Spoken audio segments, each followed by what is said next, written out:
Hello Animals fans and welcome back to the Animals universe. Doing another AniLysis today. And we're looking at Carla Belnikoff. She is a gymnastics instructor. And supposedly within the Animals universe, a very famous one. I've got here on the screen a picture of, well, I just typed in gymnastics instructor into Google and I thought she fit the bill. Very lovely lady.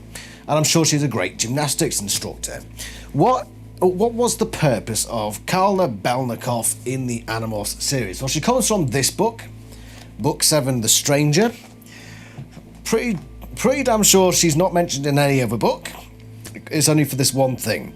What is the context of this? Okay, so Rachel's parents are divorced. Dad and Mum no longer living together. And up to this point in the series, her dad has lived in the same area. He works for a news broadcast. I think he's a weatherman or something along those lines. He's an anchor of some sort. And not a ship anchor. They don't sort of throw him overboard and hope he... Yeah. News anchor, basically. So let's look at the lead up to the Carla Belnikoff conversation. Let's see what happened. Kids, I have something to tell you about. I've been offered a job. A better job. I wouldn't just be the weekend anchor. I would have the top spot. I'd be anchoring the 6 o'clock broadcast and the 11 o'clock. And I'd get to do specials. Maybe do some really important work. Jordan looked at me, confused. It sounded like good news. There's just one problem, my father said. It's not here in town. In fact, it would mean I would have to move.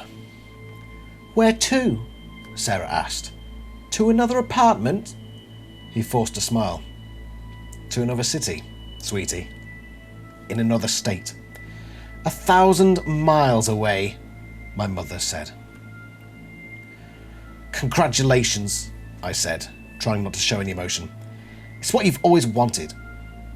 My dad wasn't fooled. He knew I was upset.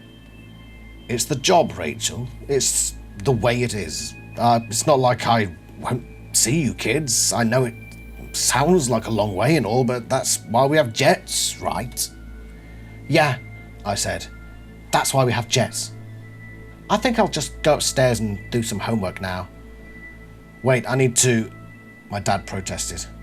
I didn't slam any doors. I didn't throw anything. I just left.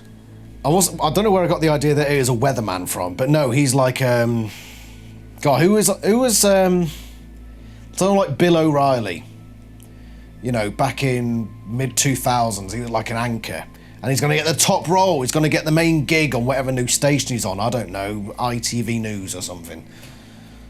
That's British, Adam. PBS, I don't freaking know, but whatever the case, he's going to move 1,000 miles away. And funnily enough, assuming the Animals are they're obviously somewhere in California, and a lot of people speculate it's in the sort of Santa Barbara area. Maybe not Santa Barbara itself, but in that area. So I did a radius thing. Cities that are 1,000 miles from Santa Barbara.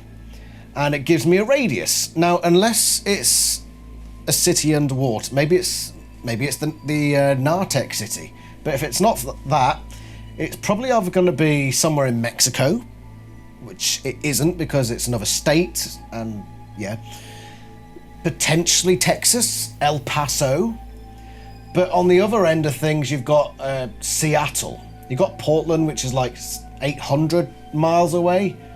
But yeah, we're talking 1,000. That's what the mum says. So we're looking probably, most likely, El Paso or Seattle. I mean, this radius goes through like Wyoming and Montana, whatever these ones in the middle are. But let's face it, you know, we're talking Californians here. They probably don't even think anyone actually lives in those places. So I'm going to imagine it's probably Seattle, because they live in California. They won't ever leave the West Coast. So yeah, Seattle, I'm going to say. I'm now looking at the broadcast television that's based in Seattle. You've got ABC and all like parts of these bigger broadcasters. ABC, NBC, CBS, PBS, Fox, TBN, more PBS. Yeah, so, yeah, maybe PBS, that one. Yeah, let's say that he's going to Seattle, he works for PBS, and he's going to be like their main anchor. Let's just say that. But where does Carla Belnikoff come into this? Well, let's delve a bit further into the quotes. He came in. "I'm guessing you're a little upset," he said. I shrugged and turned my back to him. "I see. Rachel, you didn't let me finish what I had to tell you downstairs. Rachel, Jordan and Sarah are still too young to consider this. But you're older. You can look after yourself when I have to work late. They can't. And anyway, look, the thing is, I've talked to your mother about this, and she's not happy about it, but she says it's up to you. So, is it Dan? Is Rachel's... Yeah, pretty sure it's Dan. Rachel's father's name is Dan. Not that he's very important to the running of the series. I mean, Naomi is the real shebang in this family. Nah, he just disappears after this book, appears once in the separation, is never heard from again. But whatever the case, Mr. PBS man, Mr. PBS O'Reilly, he's come into Rachel's room and says, "Look, you're old enough and ugly enough now to know that you can do your own thing. But I'm going to lay this option on the table to you, okay? And the first part of his deal, rather than being, I really like being around you, Rachel, and I think it would benefit you to come live in Seattle, and you know what? I just really want you to come with me because I like you." No, the first thing he puts on the table is, you can have Carla Belnikoff. He smiled uncertainly. "Well, it's like this. Carla Belnikoff teaches in the city I'm moving to. She takes in 3 or 4 promising gymnastics students every year. If you wanted, well, it would be the best thing in the world, as far as I'm concerned, if you came to live with me." I almost asked him to repeat it. I couldn't believe I had heard right the first time. Students of Coach Belnikoff have won 2 gold medals and a bunch of silver ones.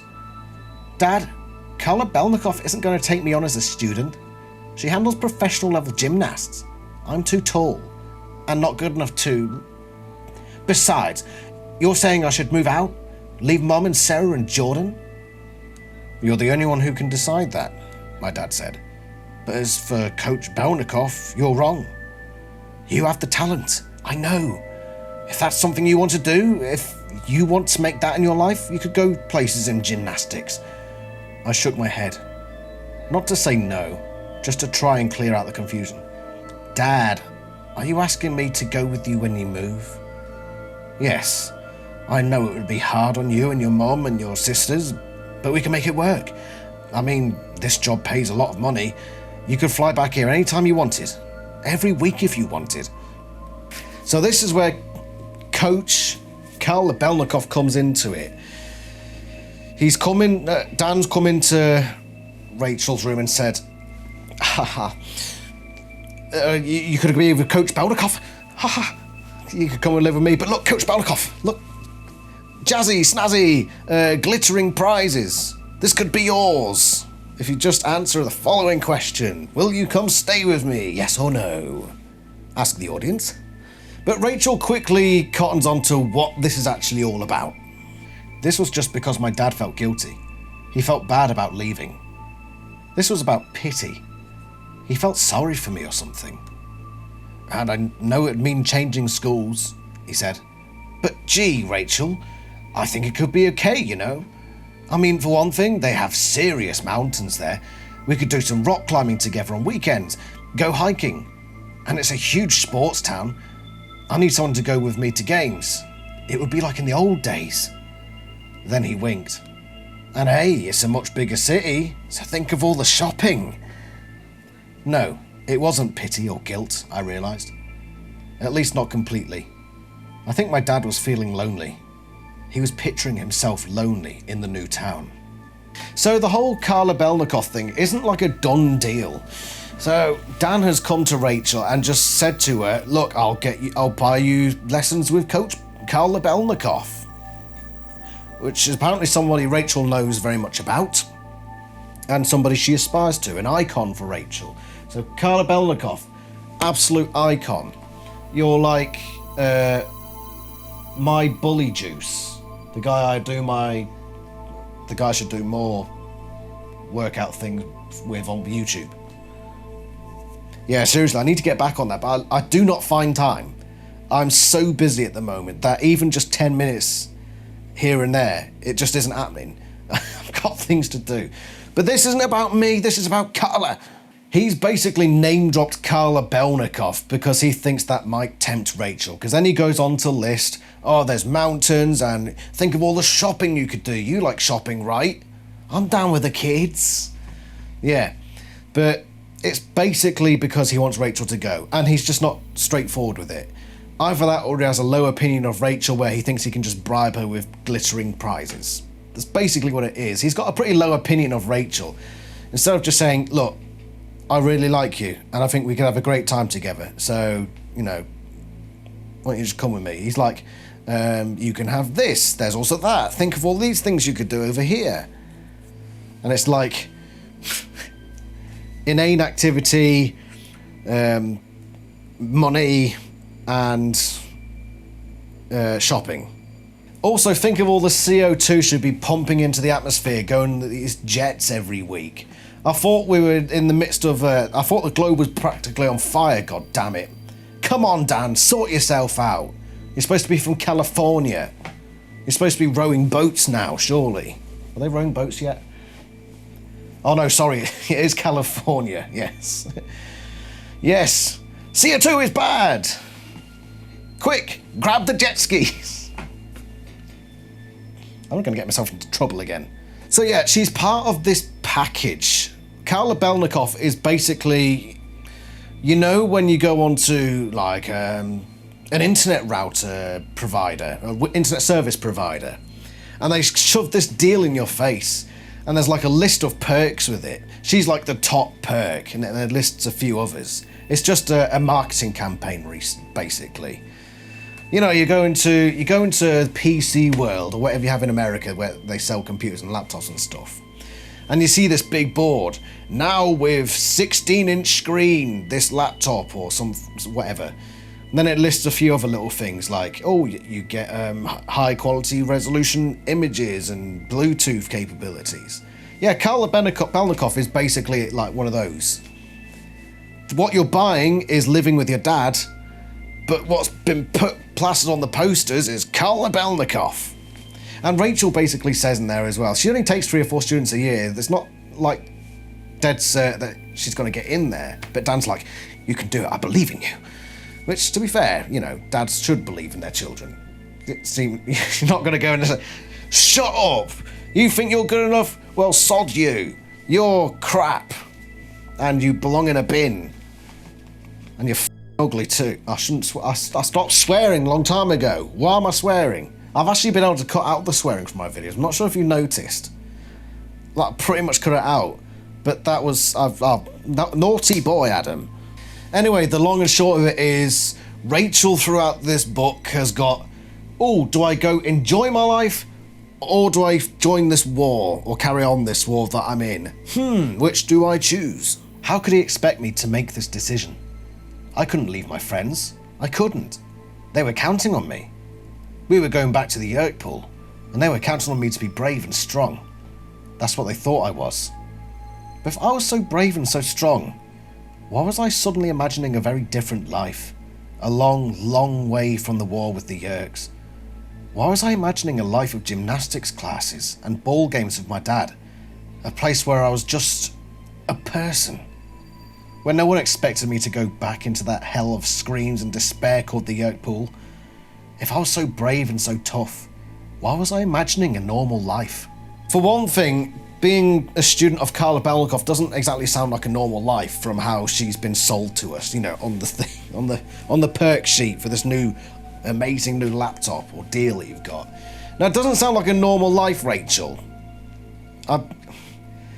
Let's face it, her mum's a lawyer, her dad is about to be a major news anchor. Doesn't sound like they're living the most average life, does it? They're probably up there, like top 5% of society. Maybe 10, 15%. Put it this way, they're not one of those silly sausages living in Montana, are they?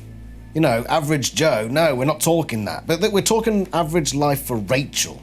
Rachel's average life. Rachel is thinking, well, not average, normal. I'm getting those two words mixed up.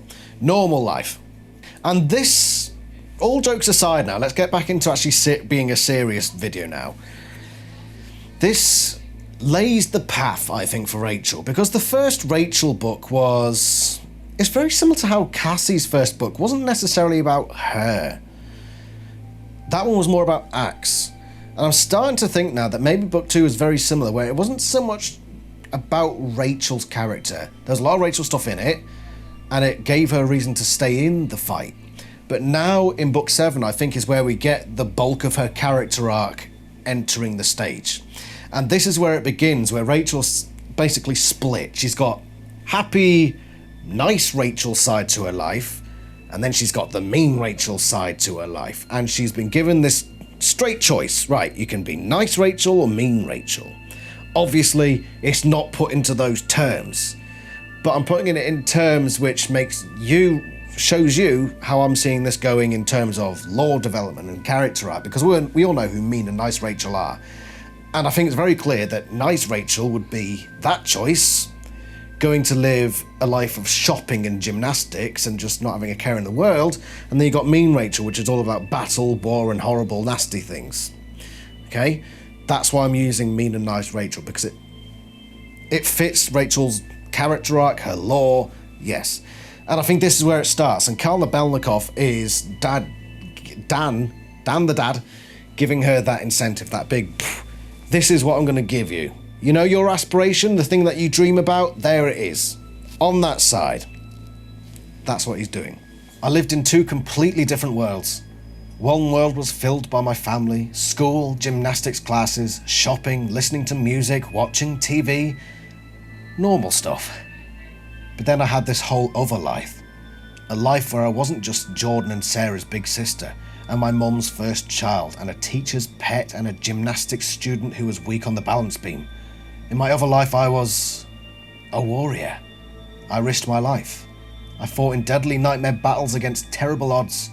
I became so much more than just a kid. So I know this episode has been largely silly and full of silly jokes, and I even swore one time, which is very naughty of me.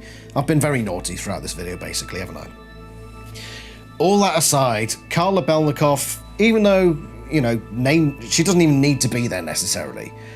Dan could have just come in and said, mountains and shopping and yada yada yada. The same thing would happen. But she just acts as the big incentive for Rachel, for a choice that she doesn't end up taking. She ends up staying with the war, of course, as we know. This whole split personality of Rachel thing is a very big part of her character arc, and I'm not going to address it in this video. It's going to get addressed further down the line. But Carla Belnikoff is where it started, sort of. So, not really very important. She's just a face associated with an important moment. Let's put it that way. And she was so important, in fact, that they basically name-dropped her in the TV series as well. Even though I think they changed her name to Carla Belnikoff. Why? Go ask the Canadians. Anyway, let's see who's next in AniLysis, or what's next, or what. Let's just crack on. So now we've got the wheel of something, and I swear I'm becoming Joe Biden. I've just finished listening to the audiobook of the AniLysis Chronicles, and so there's been a big, massive chunk of new things added to the wheel, including items such as Halafala, the Gratian Nebula, the Skritnar Homeworld, Drift Ball. Will any of those appear? Now look at the size of this list. Let's just go. Spin the wheel. Diddly diddly do. Sping sping spoo. Bing bing boggedy biggedy boo. Let's go through the thing that is the thing that we do next, and that is the circus. The circus. Excellent. You're coming back, Book 7, because I'm pretty certain that... Yes, I'm pretty certain that you are here. So, next episode we'll be back in The Stranger for the circus. Grand. Thank you very much for watching this episode of AniLysis. I've been a bit hyped with this one, which is maybe it's because it's Sunday and I'll go to work. I'm back at work tomorrow, so I'm just getting myself ready for Monday, getting rid of all the excitement, putting that out of my system, you know, to bring on the Monday blues. Hope your Monday isn't as bad as mine, even though this will be released on a Wednesday. So I hope your Monday was fine a couple of days ago, and look forward to the next one. Also look forward to the next AniLysis too, which will be on the circus. Thank you very much for watching. I shall see you somewhere else in the Animorphs universe. Ta-ra.